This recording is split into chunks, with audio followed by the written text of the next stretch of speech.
If you or someone you know has diabetes, you may have built up an extra supply of test strips and lancets. That's where we come in. We'll buy the supplies that you don't need and resell them to those in need to prevent waste. Help us make diabetes management more affordable. Visit us at teststripswithaz.com.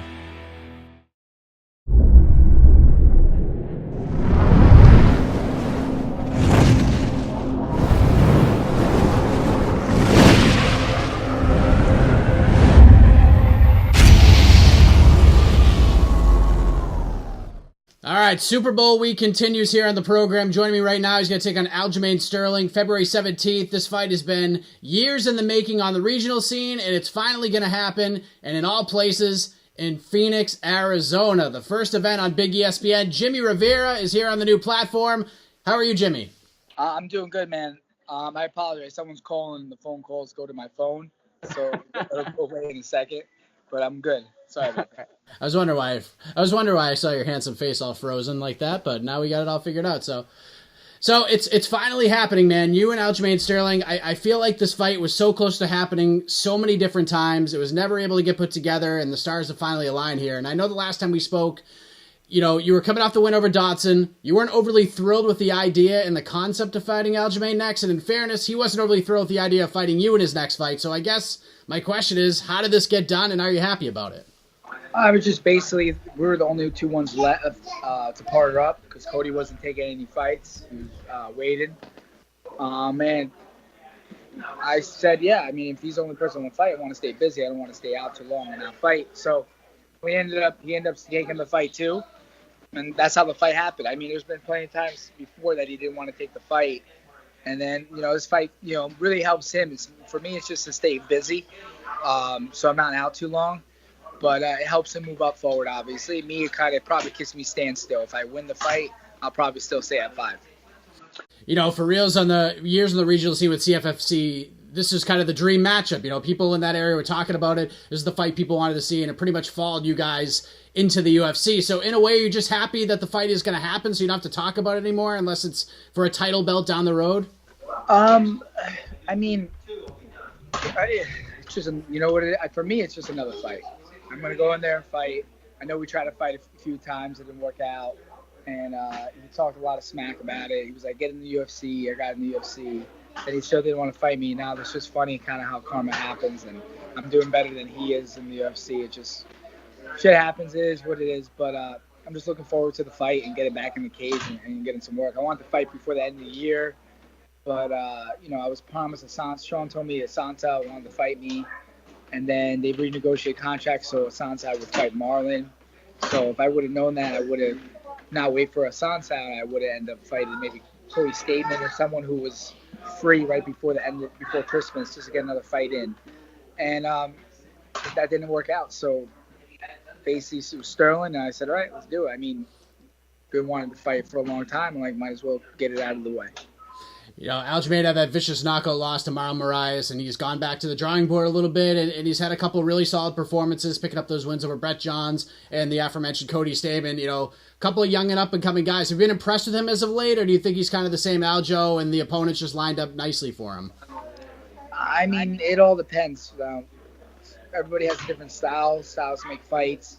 Depends on who the fighter is. I mean, listen, if you're not a good wrestler against Aljo, it's going to affect you. You know what I mean? You see Statement, Statement wasn't, he was a decent wrestler, but not as great. And Aldo got his back, no problem. Like, took him down, reversals, got his back, and that was kind of the end game. You know, Sterling's a good wrestler, grappler. Like we talked about, this one's been a long time coming. He said some things about you over the years that you've addressed in the past with us. Every fight's important. Every fight has meaning, and it's two guys trying to fight. Like you said, it's a fight. You don't really look at it any differently. But is there a little bit of you that has a little bit of personal grudge with this? I mean, will there be? I know it's a fight, but will there be a little extra bit of satisfaction inside if all goes your way in Phoenix in a little less than 3 weeks after all the things that have been said? Definitely. If I get the win, I'd definitely be satisfied.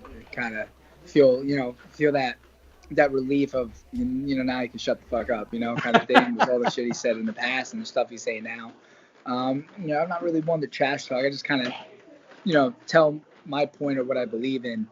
I let him do all the trash talking to other guys. I just think it's funny. And I laugh at it, and then, you get in the cage and do all the work there. You know, one of the things I did notice before this fight was booked was you were doing everything in your power. You had mentioned it to get that fight with Cody Garbrandt, and it didn't seem like he was available. And now, like 3 weeks after you're going to fight Aljo, maybe even less than that, you continue to call him out on Twitter, and now he's going to fight Pedro Munhoz in March. So what are your thoughts on that matchmaking, considering you've been wanting that fight for so long? Well, I reached out to Pedro. Pedro was my second fight in the UFC. He was a tough opponent. You know, he's in there to fight. I'm hoping he gets a win. Obviously, he gets a win. I got to win over Pedro. Just makes me look better. And I think, you know, at the end of the day, Cody is just kind of scared. He's picking and choosing. He's picking people that he thinks he could beat. I reached out to Pedro, told him good luck. I hope he wins. And that's pretty much it. I think, you know, Cody's kind of maybe could be pulling what I call as the favor. And the favor, you know, would always lose the belt, fight someone who's ranked in like the teens, get a win, and then fight again for the belt. Lose the belt, fight someone again that's like ranked really high just to get a win, and then, you know, fight for the belt. So he did that shit a lot until he fought me. So I thought it was funny. I remember getting that call for Sean Shelby. He had like 4 people. It's like you could fight Johnny Eduardo. I think Dotson was one. Sterling or Uriah Faber. I was like, right away I go Uriah Faber. He's like, are you serious? I'm like, yeah. Like, why would I pick someone less? He was the highest ranked opponent there that you named. Not to mention, I'm like, I think Faber's gonna take it. So I look forward to that fight. It was a good fight. I mean, he did land a good groin shot and a good eye poke besides that, but nothing else. You know, the win is obviously the biggest goal here. You know, from our past conversations, I know you're not going to make a prediction. You're going to look for the finish if it's there, and if it's not, you're going to look to make it as uncomfortable a night as possible for Aljamain Sterling. So I guess my question is, and you kind of preface it, you don't think like a win is going to do anything for you here, but I kind of beg to differ right now. So no matter how this fight plays out, no matter how you get your hand raised, what do you hope it leads to? Like, where should you go? I think at the end of it, I mean, right now, Assuncao and Marlon are really like the number one contender fight. Really, it's Assuncao because Assuncao already beat Marlon. But the winner of that fight should get a title shot. And then it all depends. You know what I mean? I could see myself fighting the loser of that fight, or I could see myself fighting next. Cody wins fighting Cody Garbrandt next, because I don't think he's going to get a title shot right away. I think it's going to end up. It's got to end up being the winner of Marlon and Assuncao this Saturday. So it should be interesting to kind of see how all the fights, you know, you got this big fight coming up, then my fight, and then you have the Cody and Pedro fight. So you got those 3 big fights coming up within a month span. So it should be interesting to see, you know, what happens and how the cars lie. I mean, right now I was told like a lot of the cars will fill up till April. So I don't know if I'll be getting a fight anytime soon. You know, if I were to fight, it'd probably be like June, because July is just a busy month for me and the family and stuff. So I'm not going to be able to. So I'll see what happens, man. Honestly, I haven't looked too past that. I'm looking forward to the Assuncao Marlon fight. And then I'm looking forward, you know, my fight. And then I'm looking forward to see what happens with Pedro and Cody. Who do you think wins that fight? I mean, obviously it's flying under the radar considering we were just in Brooklyn and we had TJ versus Cejudo, which we'll talk about in a second. But, you know, who do you like in that one? I mean, you've been in the cage with Marlon. You and Assuncao, I feel like this fight's been brewing for a while and never got done. Who do you like here? You know what? I just feel like it's a 5-round fight, and I feel like Marlon's going to pull it out towards the end. You know what I mean? He's been through a lot of 5-round fights, so I got him winning towards the end. But, you know, it's MMA, man. Anything can happen. We also, speaking of anything can happen, we all saw what happened, you know, with the bantamweight champion TJ Dillashaw. He got finished by Henry Cejudo in 32 seconds. I mean, your stance on Dillashaw has not wavered in the last, 8 or 9 months. You know, it's not the best situation for the division, but you totally understand why he went for it. So what was your reaction to that fight? Yeah, it's a legacy thing. I mean, I was there. When he went down the first time, he got kind of pushed and his feet were crossed. But then he got rocked and Cejudo stayed on him.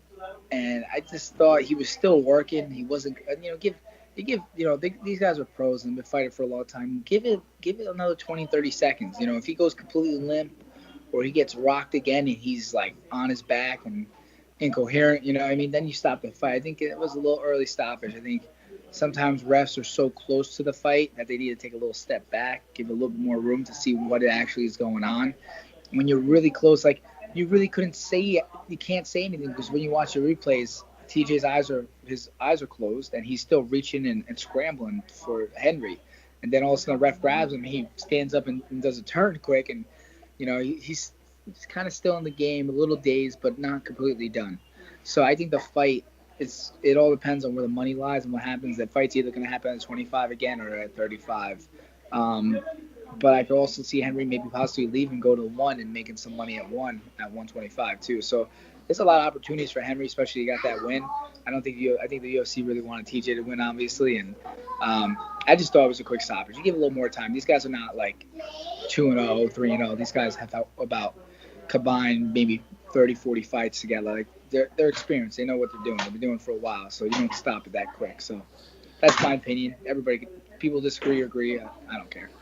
I mean, you could see both sides of it for sure, but regardless of the stoppage and how it all ended, were you surprised that it went down the way it did? Are you surprised that it reads Henry Cejudo knocks out TJ Dillashaw in 32 seconds? Yeah, I thought it was gonna be more of a fight. Everybody wants to see more of a fight. You got two guys that are really good, and shit happens like that. It's like, damn, you really want to see more of a fight and then go a little further. I mean, let me tell you, I think the main card was pretty good, but the prelim card with Cerrone and all those other guys was unbelievable. This is a super good fight. Cerrone fighting that guy Alexander, man, I hope Cerrone gets a shot at Conor or someone in the top 5 because it's crazy when you see a crazy and party animal daredevil to once he has a kid, he's so focused now, and all you need to do is have him have a kid, and that's it. He's super focused, and he's very hungry and very driven right now. So I hope he stays like that, and I hope to see him, get a belt and retire maybe.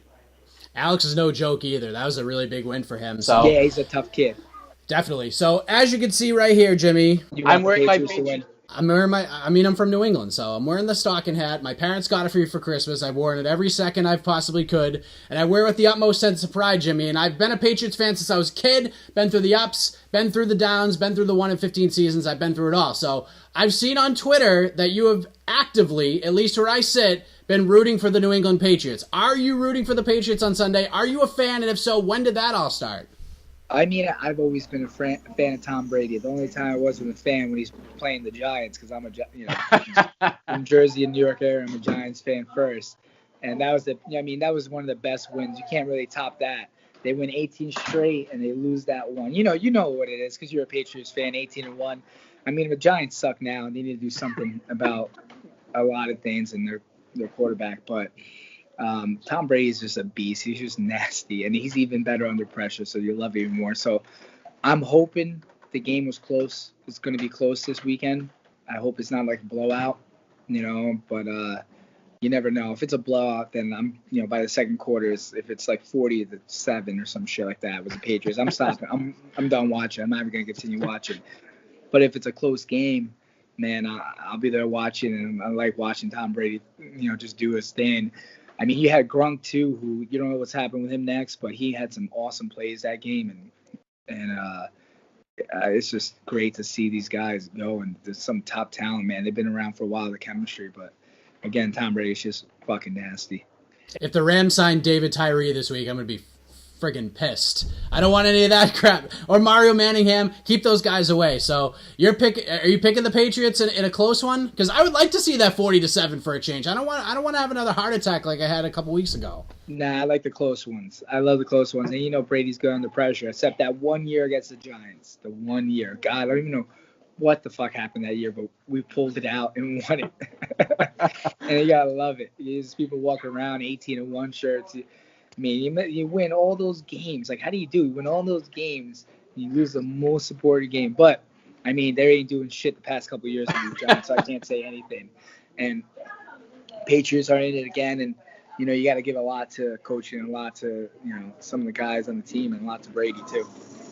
That was besides Aaron Boone hitting the home run in Game 7 of the 2003 ALCS, that night was the only other night I actually struck an inanimate object. I got in my car. I was at my brother's house. We didn't even say a word to each other after the game ended. I got in the car. I was in my 1987 Buick Century, and I hit the roof as hard as I could, and there's a fist mark coming out of the roof that night. I didn't say a word. I just dealt with it in that way, and in hindsight, that was a terrible decision. So we're chatting with Jimmie Rivera. Everybody takes on Aljamain Sterling. Big fight, UFC on ESPN 1 Sunday night, February 17th, and I'm not mad at the Sunday card. I'm not going to lie. Jimmy, before we get out of here, let the folks know once again where to find, follow you on the web, social media, shout out sponsors, let everyone know where to come find you at the gym, all that good stuff, man. Yeah, man. I mean, obviously, my school on East 23rd Street between Madison Park Ave. You guys are more than welcome to come by, 34 East 23rd.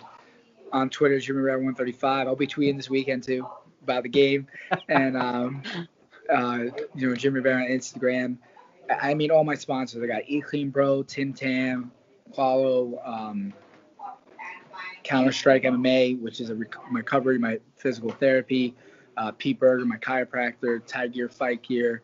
Tiger Showman's. Am I missing someone? Eat Clean Bro. NutriBio supplements. Man, anybody else, babe? Good My stuff. wife's here. If you guys There you go. Yeah, I bring my kid to work, and hold on, can you even see? There we go. Let me see if I can turn it around. Hold on. How do you turn this? Oh, is that how you do it? No, that's not how you do it. I don't know how to work this stuff. It's like a little reverse thing. It looks like it's swinging with an arrow. Yeah, but it's like in the corner, so I keep bringing your name up. Hold on, how do you do it? Oh, no, I took the video off. Hold on. Oh, no, I can't get it. Hold on, let's see what we get. Harley. Hey. So she's only a puppy. She's 7 months old and about 75, 80 pounds. I was just going to say, how big is that dog? It's 7 months? Holy moly. Yeah, well, her mom's like 130 and her dad's 180. Wow. So we'll see what I think. Hopefully she stays 130, but we'll find out in about a week or so. Amy, who is the dog breeder. What is it again, baby? The name of her dog breeder? Ambergate. We'll find out if the puppy's, the female's pregnant and Harley's going to be a big sister. So it's a little baby boy. So we're waiting on that. We're super excited about that, and she needs a lot of attention. So we're hoping that she is pregnant and everything goes well, and she'll have a baby brother. So she can stop shadowing us 24/7. Because literally, I'll be using the bathroom, and then she's right there. Are you gonna name it Brady or Gronk if this happens for you? Nah, fuck that. No. I like Brady. Gronk's cool too, but I don't like him that much where I'm naming something like that. No, I don't know. What are we thinking? Duke? Duke is a big winner. My wife likes Marshall, but I think of How I Met Your Mother was Marshall, and she likes naming human names, and I'm like, I don't really like we can go with Duke. So I convinced her on Duke. We're supposed to have another dog, a Newfie, that we'll probably have in a couple of years from now, push it back a little bit, because they're just a popular breeder, and we haven't been on the list yet. We're still at the mid-level. We're going to tell them put us at the bottom again, because we're going to get another dog soon. But that was supposed to be Benny. And I named Harley after Harley Davidson. I wanted something to rhyme with Benny and Harley. But then we just love, this dog is awesome, man. I wake up in the morning and literally she's on her back next to us, or she's cuddling between us. She's like a child. It's crazy. And, I told her, I'm like, what are we going to name, Leonberg? Are we going to name Benny, the next one? He's like, no, Benny's Newfie. We're going to name our next Leonberger, what was Marshall, or Teddy. That it was Marshall, and I was like, no, I can't do Marshall. Duke or something. I don't know how we got Duke, but we got Duke. So we're sticking with Duke right now. I do like Duke, and it's kind of separate from Harley, so I think it'll be good. So you ran down a couple of the How I Met Your Mother names. We had Marshall, we have Ted. No Barney in the mix anywhere? What's up with that? We never thought about Barney. We never thought about Barney, but I think it's too late now. Duke is taken. I think my wife like, are you gonna change it, Duke, to Barney? Now she said, "Fuck you, we're gonna leave it Duke." So see that? She gave me that look. She got like it, but the look was like, "Fuck you, we're keeping it Duke." Well, it was nice to meet you. Thanks for the kind words and the kind looks that I didn't get to see, but Jimmie said it all for you. No, it's not to you. It's to me. It's okay. Oh, it's you. Okay, all right. It's to me. Yeah. So even better. She wouldn't be rude to someone else, obviously. She wouldn't be rude to her husband. So I have to choke her out later. There you go, touche. All right, man. Enjoy the rest of your night. All the best to you heading into Phoenix. I appreciate the flexibility, and all the best to you in Phoenix. And go Patriots! Word. Have a good one, man. Take care, brother.